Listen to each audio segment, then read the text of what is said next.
voudrais profiter de cette chronique pour rendre hommage à Helmut Schmidt, qui vient de nous quitter à près de 100 ans, après une vie consacrée à la fois à son pays, l'Allemagne, et à l'Europe. Ça aura été une des personnalités marquantes de l'histoire du XXe siècle.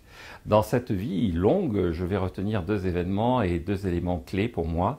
Le premier, c'est le fait qu'il aura été le père de l'euro, au travers de la création, avec Valéry Giscard d'Estaing comme soutien, du système monétaire européen au sommet de Brême de 1978. Ce qui est important quand on regarde ce qui s'est passé à l'époque, c'est que d'emblée, il avait imposé et fixé les règles du jeu. En particulier, il avait tenu à affirmer que l'inflation ne devait jamais être considérée comme un outil, mais toujours comme un problème. D'ailleurs, cette même année 1978, il avait au sommet du G7 de Bonn, juste après une intervention du président Carter, marqué les esprits, le président des États-Unis étant normalement le personnage qui concluait toutes ces réunions.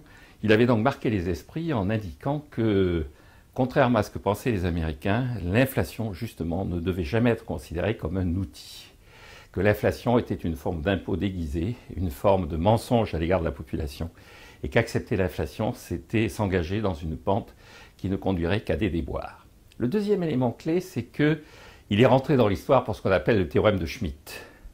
Les profits d'aujourd'hui sont les investissements de demain et les emplois d'après-demain.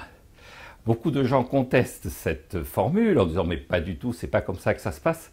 Et pourtant, c'est effectivement comme cela que ça se passe. C'est en laissant des profits aux entreprises, en permettant aux entreprises de se développer, que l'on crée la croissance et la dynamique économique.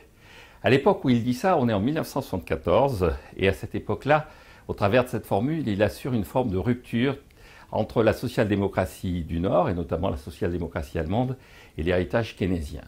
À l'époque, les Anglais avec Harold Wilson sont keynésiens, et les Français avec François Mitterrand font semblant d'être marxistes. Aujourd'hui, les Anglais se demandent s'ils ne vont pas redevenir keynésiens. Heureusement, avec Manuel Valls et Emmanuel Macron, que les socialistes français ont compris que non seulement il ne fallait pas être marxiste, mais qu'il ne fallait plus non plus être keynésien.